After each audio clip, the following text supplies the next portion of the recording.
Welcome to Flash Movies. Today, we're going to tell you the story of the most trending comedy horror series of the moment, Wednesday. In the first scene, Wednesday arrives at college with a strange expression on her face. Inside her locker, she finds her puzzled brother tied up with an apple in his mouth. She brutally takes him out when suddenly, she has a vision. She sees the people who martyred him, revealing she's not a typical teenager.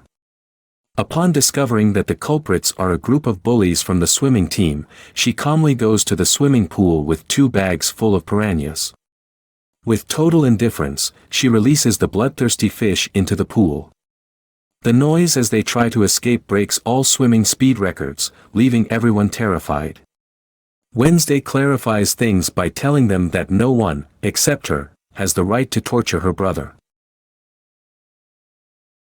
We then move to the next scene, where we meet Wednesday's mortified parents, Gomez and Morticia. Unable to bear their daughter's behavior any longer, they decide to send her to the prestigious Nevermore Academy in Jericho, Vermont. It turns out that all the students at this academy have supernatural powers and are taught how to control them. Morticia and Gomez are former students of this academy, which subtly shows that parents also have powers. At the same time, a hitchhiker begins his journey alone through the forest not far from Nevermore Academy. Unfortunately, a few moments later, an unidentified creature attacks and devours him. Later that night, Sheriff Galpin discovers the mutilated body and begins to examine the crime scene. Your support helps us bring more amazing content to you. Enjoying the story? Don't miss out. Hit subscribe, like, and share to stay tuned for more thrilling movie recaps and hidden gems. Wednesday arrives at the academy and meets Principal Larissa Weems, who runs the academy with an iron fist. She's then introduced to her roommate, Enid, a werewolf who is the exact opposite of Wednesday in every way. Enid gives Wednesday a tour of the academy and describes the main groups at the school. First, there are the vampires, then the werewolves, followed by the gorgons with snakes on their heads, and finally the sirens, who have the ability to manipulate people. Enid then shows her the most popular girl at school, Bianca Barkley, a siren with magnificent eyes, and her ex-boyfriend Xavier Thorpe, a moody artist who can bring his drawings to life. As the Addams family leaves, Gomez drops off Thing, a living severed hand, to keep an eye on their daughter. A short time later, Wednesday returns to her room but feels like she's being watched. After searching, she discovers Thing and immediately understands her parents' plan. Wednesday threatens Thing and orders it to be loyal, or she will lock it in a drawer. Terrified, Thing swears loyalty. However, due to her earlier piranha prank, Wednesday is required to attend therapy sessions with a psychologist. Principal Weems drives her to Jericho, a small town nearby, where Wednesday meets her psychologist but has no intention of opening up. She has a different plan in mind. She escapes through the bathroom window. She then heads to a cafe where she meets Tyler, the sheriff's son, who also happens to be a barista. Tyler seems to have some technical problems with his coffee machine, and the user manual is in Italian.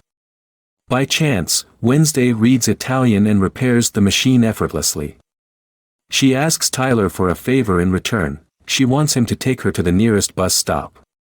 Before Tyler can respond, a trio of bullies enters the cafe and starts teasing Wednesday. She tries to ignore them, but when they go too far, she gives them a hard time. A few moments later, Larissa arrives with the sheriff and discovers the mess. Enraged, she lectures Wednesday before taking her out of town.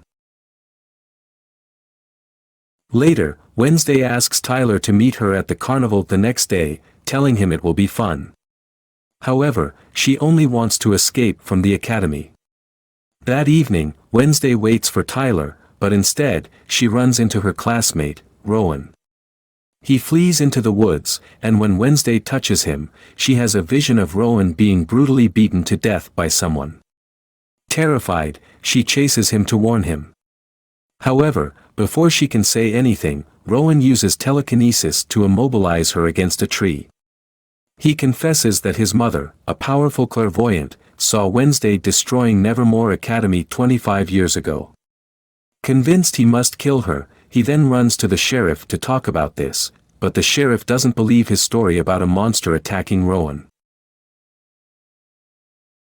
Surprisingly, Rowan is alive and arrives at the station, accompanied by Thing. Wednesday, determined to find out what's going on, ventures into the woods to search for clues about Rowan's murder. She's accompanied by Tyler, who spies on his father. After a while, she finds Rowan's glasses. Upon picking them up, she has a vision of a purple book Rowan had seen. Wednesday sneaks into Rowan's room to find the book and discovers a mask under his bed. Just as she is about to leave, Xavier enters the room, and Wednesday quickly hides. Bianca arrives to visit her ex, and Wednesday overhears their conversation, learning that Bianca plans to defeat Enid in the upcoming boat race.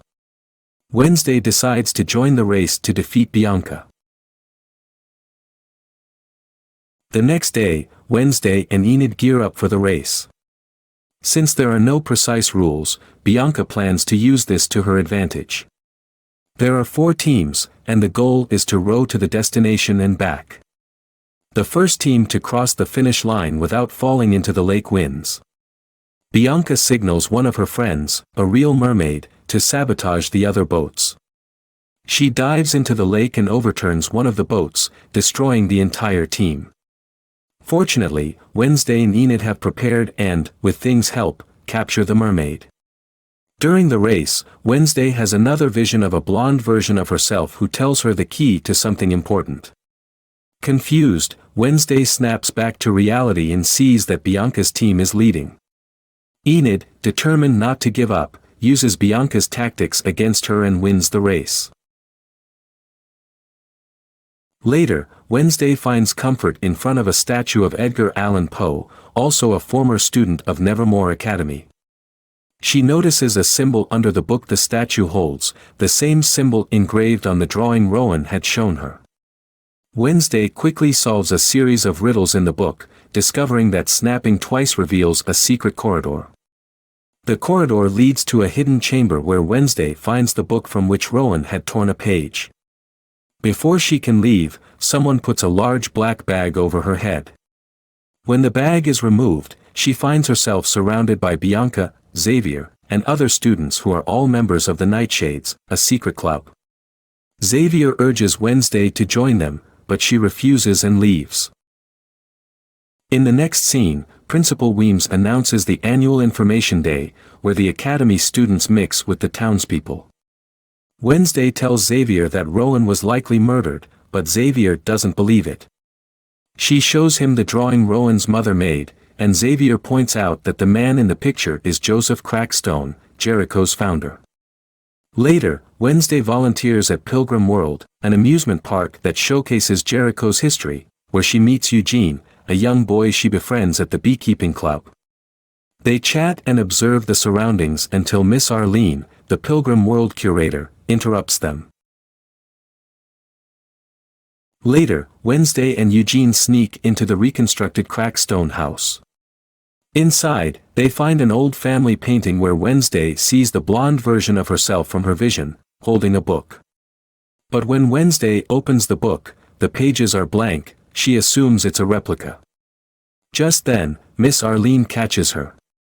Wednesday asks about the original book, and after some hesitation, Arlene reveals it was stolen last month. Following this, Wednesday and Thing return to the woods searching for Joseph Crackstone's house. They encounter an unknown figure, but Thing strangles him before Wednesday has another vision. This time, she travels 400 years back, finding the young blonde from her vision surrounded by villagers who accuse her of being the spawn of the devil. Joseph Crackstone appears, calling her Goody Addams, and condemns her to death. She's brought to a barn with other people, including her mother. Goody accuses the villagers of stealing their land and massacring innocent people. Enraged, Joseph stares at her before setting the barn on fire. Goody tries to free her mother, but it's in vain.